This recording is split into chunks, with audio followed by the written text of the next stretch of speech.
नमस्कार मित्रों, history research point पर आप सभी का स्वागत करता हूं। आज से एक नई शुरुआत हो रही है यूजीसी नेट और असिस्टेंट प्रोफेसर की परीक्षा की तैयारी के लिए। यूजीसी नेट और असिस्टेंट प्रोफेसर परीक्षा की तैयारी के लिए हिस्ट्री का कोर्स आज से ओपन हो रहा है। यूजीसी नेट और असिस्टेंट प्रोफेसर का सिलेबस वाइज सारा का सारा मटेरियल, सारे के सारे लेक्चर्स वीडियो आज से प्रारंभ हो रहे हैं। धर्म सुधार आंदोलन, यह आज आपका टॉपिक है। यह यूपीएससी के लिए, स्टेट पीसीएस के लिए, अन्य प्रतियोगी परीक्षाओं के लिए बहुत ही ज्यादा महत्वपूर्ण है। लेकिन यह जो शुरुआत हो रही है यह यूजीसी नेट और असिस्टेंट प्रोफेसर हिस्ट्री सब्जेक्ट के लिए हो रहा है। आप जानते हैं कि बहुत सारी असिस्टेंट प्रोफेसर की परीक्षाएं भी हैं। जून में आपकी असिस्टेंट प्रोफेसर का एग्जाम है मध्य प्रदेश का, ठीक है। जून में आपका असिस्टेंट प्रोफेसर का एग्जाम आपका मध्य प्रदेश का है। असिस्टेंट प्रोफेसर का एग्जाम जून में आपका मध्य प्रदेश में है। और जुलाई में आपका उत्तर प्रदेश उच्चतर शिक्षा सेवा आयोग 51 का असिस्टेंट प्रोफेसर का एग्जाम है, ठीक है। तो उसी के मद्देनजर यह आपका कोर्स ओपन है, यह कोर्स चलाया जा रहा है और सिलेबस वाइज सारा का सारा मटेरियल आप लोग को दिया जाएगा। UP assistant professor, MP assistant professor, Rajasthan assistant professor, Chhattisgarh assistant professor और बाकी अन्य असिस्टेंट प्रोफेसर परीक्षा और यूजीसी नेट का यह कंप्लीट कोर्स है 1499 रुपए में, जिसमें 3000 एमसीक्यू टेस्ट सीरीज मिलेगी विद एक्सप्लेनेशन। साथ ही साथ आप लोग को पूरा का पूरा लेक्चर्स वीडियो, उसके नोट्स और पीपीटी नोट्स, आपको सब कुछ आप लोग को उपलब्ध मिलेगा केवल 1499 रुपए की सीरीज में। तो आइए शुरुआत करते हैं।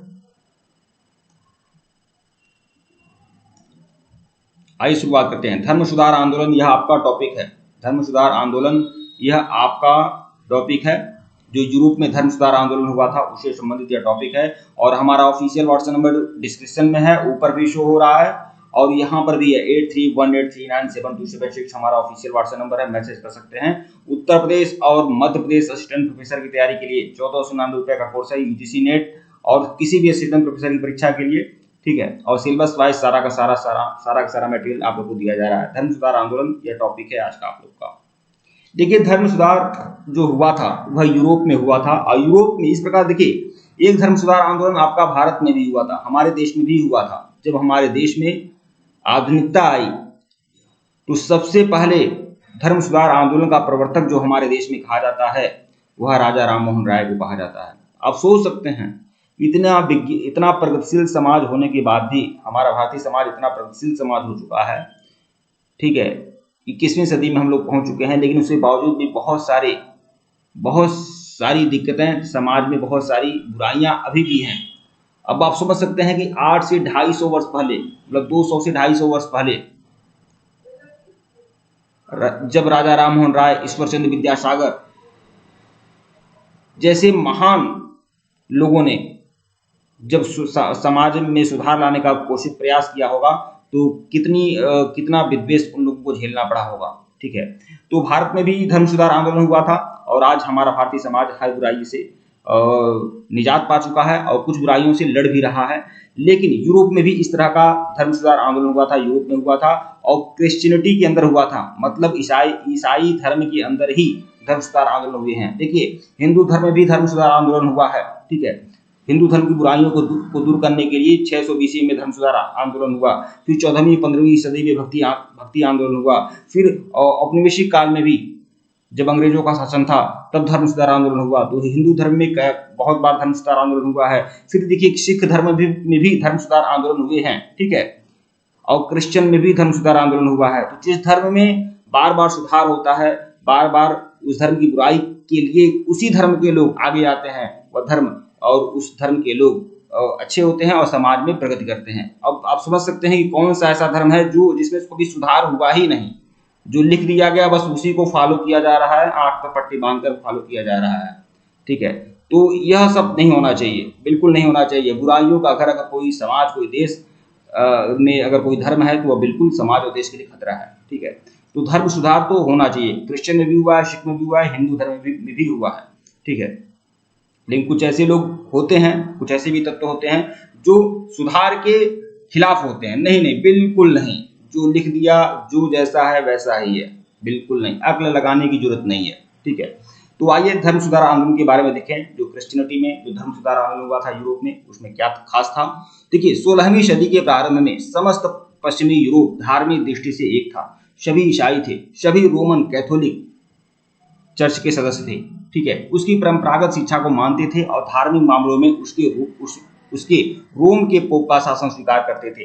देखिए, जो रोमन पोप था वह क्रिश्चियनिटी का, ईसाई धर्म का सर्वे सर्वा हुआ करता था, एक तरह से खलीफा हुआ करता था, ठीक है, यह कह सकते हैं आप लोग। तो सभी लोग क्या करते थे, एकदम आंखें बंद करके जो रोमन कैथोलिक चर्च का जो पोप होता था उसकी परंपरागत शिक्षा को मानते थे। और बुराइयां बहुत सारी थी रोमन कैथोलिक चर्च में। आप लोग जानते हैं रोमन कैथोलिक चर्च में चर्च जो था वह टीथ नामक कर लेता था, जो कितना होता था, 1/10 होता था, आय का 1/10 होता था। चर्च कर वसूलता था, ठीक है। परंतु धर्म सुधार आंदोलन के फलस्वरूप पाश्चात्य ईसाइयों की यह एकता छिन्न भिन्न हो गई। मतलब जो रोम का पोप था उस समस्त पूरे विश्व में जितने भी क्रिश्चियन लोग थे, जितना भी चर्च था उसका सर्वे सर्वा होता था, उसका मालिक होता था, उसका संरक्षक होता था, उसका मार्गदर्शक होता था। लेकिन यह सारी एकता छिन्न भिन्न हो गई जब प्रोटेस्टेंट धर्म का उदय हुआ। मतलब ईसाई धर्म में सुधार हुआ और उसमें प्रोटेस्टेंट धर्म का उदय हुआ, ठीक है। प्रोटेस्टेंट धर्म जो है वह जो कैथोलिक धर्म है, कैथोलिक धर्म में से ही प्रोटेस्टेंट धर्म निकला, मतलब मूल धर्म में से ही प्रोटेस्टेंट धर्म निकला, जो ईसाइयों की एक अलग शाखा थी। लेकिन इसमें दो विषयों पर किसी प्रकार का मतभेद नहीं था, एक बाइबल को लेकर और एक ईसा मसीह को लेकर। उसके अलावा बहुत सारे मतभेद थे, ठीक है। इनके चर्च भी अलग होते हैं। धार्मिक सुधार आंदोलन यूरोप के इतिहास में उत्तर काल में हुए दो प्रमुख परिवर्तनों के लिए प्रयुक्त होता है। दो प्रमुख परिवर्तन हुआ था धर्म सुधार आंदोलन में। देखिए, पहला परिवर्तन क्या हुआ था, प्रोटेस्टेंट धर्म सुधार, इसके कारण ईसाई धर्म में फूट पड़ी थी और ईसाई धर्म दो भागों में बट गया। फलस्वरूप अनेक राष्ट्र रोमन कैथोलिक चर्च से अलग हो गए थे, अनेक राष्ट्र जो थे रोमन कैथोलिक चर्च से अलग हो गए थे और उन देशों में सामान्यतः राष्ट्रीय स्तर पर पृथक चर्च की स्थापना हुई। मतलब सभी देश अपने देश में एक राष्ट्रीय चर्च बनाने लगे और रोमन कैथोलिक चर्च को की सत्ता को अस्वीकार कर दिया बहुत सारे लोगों ने, जब प्रोटेस्टेंट धर्म का उदय हुआ, ठीक है। दूसरा परिवर्तन क्या हुआ, रोमन कैथोलिक चर्च के भीतर ही उन सुधारों से संबंधित जाना जाता है जिन्हें आमतौर पर कैथोलिक धर्म सुधार या प्रति धर्म सुधार कहा जाता है। कुल मिलाकर देखिए, यह धर्म सुधार आंदोलन में एक तो यह सुधार हुआ कि कैथोलिक चर्च से, मूल धर्म से प्रोटेस्टेंट लोग अलग हो गए। फिर जब प्रोटेस्टेंट लोग अलग हो गए तब कैथोलिक चर्च ने अपने अंदर सुधार किया, ठीक है। सुधार किया भाई, यह हमारा जो चर्च है, हमारा जो क्रिश्चियनिटी है वह क्यों अलग हो गई, ठीक है, क्यों हम कई भागों में बट गए, ठीक है। तो इसको लेकर एक दूसरा सुधार यह हुआ कि कैथोलिकों ने अपने अंदर भी धर्म सुधार किया, मतलब प्रति धर्म सुधार किया, ठीक है। तो दो बड़े परिवर्तन हुए थे। अच्छा, यह जो धर्म सुधार आंदोलन हुआ था इसके मूल कारण क्या थे, यह क्यों हुआ था धर्म सुधार आंदोलन। देखिए कितना बढ़िया टॉपिक है, कितना बढ़िया, आप लोग को सारा का सारा नोट्स आप लोग को मिल जाएगा और पूरा का पूरा नोट्स मिल जाएगा आप लोगों को। अभी तक पूरे यूट्यूब के फील्ड में या बाकी कहीं भी आप लोग असिस्टेंट प्रोफेसर या यूजीसी नेट का कंप्लीट कोर्स आप लोग को नहीं मिलेगा, वो भी हिस्ट्री का, ठीक है। लेकिन हिस्ट्री का मैं पूरा complete course, complete test series आप लोग को दे दूंगा, 3000 एमसीक्यू की टेस्ट सीरीज दूंगा फुल एक्सप्लेनेशन के साथ ही साथ टॉपिक वाइज सारा का सारा नोट्स और सारा का सारा मटेरियल दूंगा। इसकी फीस केवल 1499 रुपया है। तो जो लोग सीरियस हैं, गंभीर हैं, वह लोग जुड़ सकते हैं। 1499 रुपया इसकी फीस रखी गई है। पुनर्जागरण, देखिए आंदोलन के कारण क्या थे, धर्म सुधार आंदोलन जो हुआ था इसका कारण क्या था। पुनर्जागरण ने धर्म सुधार आंदोलन को प्रभावित किया क्योंकि पुनर्जागरण से संपूर्ण यूरोप को एक नई दिशा मिली। लोगों के अंदर तार्किक दृष्टिकोण में वृद्धि हुई, लोगों के अंदर वृद्धि हुई, ठीक है। अब लोगों का सोचने का, समझने का नजरिया बदल गया भैया। पुनर्जागरण से ही तो संभव हुआ। पुनर्जागरण से बहुत बड़े बुद्धिजीवी वर्ग का उदय हो गया, वॉल्टेयर, मॉन्टेस्क्यू, रूसो, ठीक है। बहुत सारे जो बुद्धिजीवी वर्ग थे उन्होंने लोगों को समझाने और चेताने का काम किया, जिसकी वजह से बहुत सारे लोगों के सोचने और समझने का जो दृष्टिकोण था वह बदल गया। व्यापारी वर्ग धार्मिक कानूनों से परेशान था। देखिए जो बाइबल का कानून था या जो चर्च का कानून होता था वह बहुत ज्यादा दिखावा वाला कानून होता था। मतलब उसके अनुसार चर्च दूसरे पर टैक्स लगाएगा तो ठीक है, चर्च दूसरे का शोषण करेगा, चर्च और पादरी मिलकर दूसरे लोगों का, दूसरे समूह का शोषण करेंगे तब तो ठीक है। लेकिन चर्च एक तरह से यह कहता था कि आप क्या कर सकते हैं, आप सूद पर पैसा नहीं बांट सकते हैं, आप ब्याज नहीं ले सकते हैं, व्यापार करेंगे तो ऐसे करेंगे वैसे करेंगे। तो व्यापारी वर्ग का जो कार्य था उसमें भी चर्च की दखलंदाजी थी, इसलिए व्यापारी वर्ग धार्मिक कानूनों से परेशान था। और 16वीं सदी तक अंतर्राष्ट्रीय पैमाने पर व्यापार होने लगा था। 16वीं सदी पर अंतर्राष्ट्रीय पैमाने पर व्यापार होने लगा था और चर्च बार बार व्यापारिक कार्यों में हस्तक्षेप करता था। मतलब चर्च के जो कानून होते थे, चर्च के जो धार्मिक कानून होते थे, वह व्यापार पर अंकुश लगाते थे, इसलिए आंदोलन अपरिहार्य हो गया, मतलब जरूरी हो गया। ठीक है, व्यापार व्यवसाय के लिए पूंजी की आवश्यकता होती है। अब देखिए, व्यापार व्यवसाय के लिए पूंजी की आवश्यकता होगी, बिल्कुल पूंजी की आवश्यकता होगी। और व्यापारी और सेठ साहूकार क्या करते हैं, ये ब्याज पर पूंजी लगाना पसंद करते हैं, कि ब्याज पर पूंजी लगाना पसंद करते हैं। लेकिन चर्च जो है सूदखोरी के खिलाफ है, सूदखोरी का विरोध करता था। तो ये सब क्या है, ये आंदोलन के कारण थे। ठीक है, क्योंकि यह व्यापार पर भी अंकुश लगाता था चर्च। देखिए, एक जो टर्म है वो महान पाश्चात्य विभाजन, महान पाश्चात्य विभाजन एक टर्म है, जिसका मतलब होता है कि देखिए, महान पाश्चात्य विभाजन किसे कहा जाता है, दो पोप का निर्वाचन हुआ। पहली बार धार्मिक सुधार आंदोलन के फलस्वरूप पहली बार दो पोप का निर्वाचन हुआ। एक पोप जो है वो फ्रांस का प्रतिनिधित्व कर रहा है और दूसरा पोप जो है इटली का प्रतिनिधित्व कर रहा है। इसे ही महान पाश्चात्य विभाजन कहा गया है। परिणाम स्वरूप क्या हुआ, संघर्ष आरंभ हो गया और कुछ ने परस्पर सशस्त्र युद्ध आरंभ कर दिया। कुछ लोगों ने क्या किया, आपस में युद्ध करना प्रारंभ कर दिया, जिससे जन समुदाय में गिरजाघर के प्रति आदर और सम्मान की भावना भी समाप्त हो गई। मतलब अब सभी लोग क्या है, एक मतलब जो एक तबके के लोग थे वो दूसरे के पोप को, दूसरे को चर्च को का अपमान करने लगे। तो जो पोप के प्रति श्रद्धा थी, जो पोप के प्रति लोगों का आदर था, वह खत्म हो गया। ठीक है, पहले एक ही पोप थे जो समस्त ईसाई समुदाय के लोगों का प्रतिनिधित्व करते थे, उनको मार्गदर्शन देने का काम करते थे। लेकिन अब दो पोप हो गए, एक फ्रांस का प्रतिनिधित्व कर रहा है, एक इटली का प्रतिनिधित्व कर रहा है। यह देख सकते हैं, यह वर्तमान पोप फ्रांसिस है, जिनका चेहरा आप लोग देख सकते हैं। ठीक है, और यह देख सकते हैं रोमन और कैथोलिक लोग किस तरह से आपस में लड़ रहे हैं, पुनर्जागरण काल का चित्र है। आंदोलन के परिणाम, आंदोलन के सकारात्मक परिणाम क्या निकले, नकारात्मक परिणाम क्या निकले। जो धर्म सुधार आंदोलन हुआ था उसके क्या परिणाम निकले, इसे देख लेते हैं।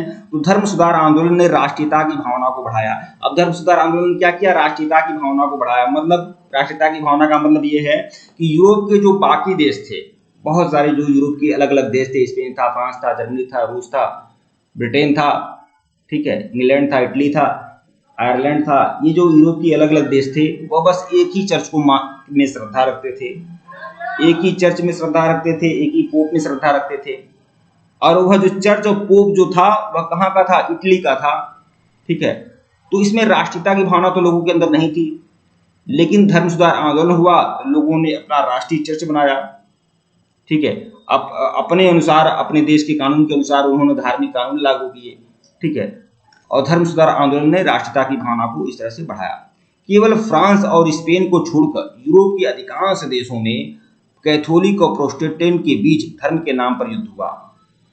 केवल फ्रांस और स्पेन को छोड़कर बाकी सभी देशों में धर्म के नाम पर युद्ध हुआ। अरे जैसे इस्लाम मुसलमान होते हैं, मुसलमान दो भागों में बटे होते हैं, शिया और सुन्नी। तो जहाँ बाकी गैर मुस्लिम लोग नहीं हैं, केवल मुसलमान ही हैं, वहाँ पर भी अपने आपस में कटेंगे मरेंगे, आपस में शिया और सुन्नी का विवाद रहेगा। तो वो थोड़ा सा सोचने वाली बात होती है। ठीक है, तो मतभेद जहाँ रहेगा वहाँ विवाद होगा ही होगा। तो यही हाल यहाँ पर जब धर्म सुधार आंदोलन हुआ तो कैथोलिक और प्रोटेस्टेंट के बीच में भी धर्म के नाम पर युद्ध हुआ, केवल फ्रांस और स्पेन को छोड़कर, और भीषण युद्ध हुआ। ठीक है, इसे यह लंबा युद्ध चला था, 1648 से लेकर 1618 से लेकर 1648 तक यह युद्ध चला। और युद्ध का मुख्य केंद्र जो था जर्मनी था। युद्ध का मुख्य केंद्र जर्मनी था क्योंकि जर्मनी का ही था मार्टिन लूथर, जिसने प्रोटेस्टेंट आंदोलन चलाया था।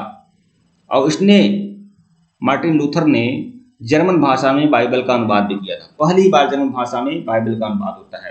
तो युद्ध का जो केंद्र था वो जर्मनी था। ईसाई समुदाय की जो एकता थी वह खंडित हो गई और ईसाई संप्रदाय कैथोलिक और प्रोटेस्टेंट दो प्रमुख संप्रदायों में विभक्त हो गया। वैसे बहुत सारे समुदाय हैं, बहुत सारे संप्रदाय में बट गया ईसाई समाज, लेकिन दो प्रमुख संप्रदाय हैं, कैथोलिक और प्रोटेस्टेंट। सार्वभौमिक गिरजाघर के स्थान पर राष्ट्रीय गिरजाघर स्थापित हुआ। जैसा कि हमने बताया था कि पहले एक गिरजाघर होता था, वह रोम का गिरजाघर होता था, रोमन पोप होता था, रोमन गिरजाघर होता था, लेकिन अब अलग अलग देशों में राष्ट्रीय स्तर के गिरजाघर बनने लगे। ठीक है।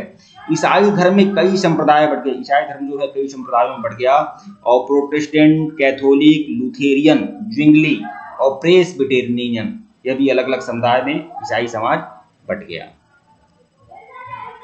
देखिए, मार्टिन लूथर नाम से दो लोग हैं, एक है मार्टिन लूथर किंग और एक है मार्टिन लूथर। तो मार्टिन लूथर जो हैं ये यही हैं आपके क्या, इन्होंने ही प्रोटेस्टेंट आंदोलन चलाया था और इन्होंने जर्मन भाषा में बाइबल का अनुवाद किया था। मार्टिन लूथर ने जिस धर्म को चलाया था उसे लूथेरियन कहा जाता है, और विंगली ने जिस संप्रदाय को चलाया था उसे विंगली संप्रदाय कहा जाता है। काल्विन ने प्रेस्बिटेरियन संप्रदाय को जन्म दिया था। यूरोप में राष्ट्रीय राज्यों की स्थापना के साथ ही राष्ट्रीय भाषाओं का विकास हुआ। अब देखिए, पहले क्या था, पहले रोमन चर्च के प्रति श्रद्धा, रोमन पोप के प्रति श्रद्धा और लैटिन भाषा के प्रति श्रद्धा थी लोगों के मन में। लैटिन भाषा ही सभी लोगों की भाषा थी, सभी ईसाई समाज की भाषा थी। ठीक है। उनके क्षेत्रीय भाषाओं को दबा दिया जाता था। लेकिन अब क्या हुआ, यूरोप में राष्ट्रीय राज्यों की स्थापना के साथ ही राष्ट्रीय भाषाओं का भी विकास हुआ। मतलब सभी लोग अपने राज्य की भाषाओं का विकास करने लगे, और जो भी साहित्य लिखा गया, साहित्य का विकास हुआ, वह अलग अलग अपनी अपनी भाषाओं में साहित्य का विकास करने लगे। अब तक लैटिन भाषा ही ईसाई जगत की भाषा समझी जाती थी, लेकिन धर्म सुधार के बाद परिस्थितियां बदल गई। धर्म सुधार के प्रचारक मार्टिन लूथर ने बाइबल का अनुवाद किस भाषा में किया, जर्मन भाषा में किया। लो भैया, जर्मन भाषा में अनुवाद कर दिया बाइबल का। ठीक है। लैटिन का महत्व जाता रहा और धर्म संबंधी सभी साहित्य राष्ट्रीय भाषाओं में अनुवादित होने लगे। ठीक है।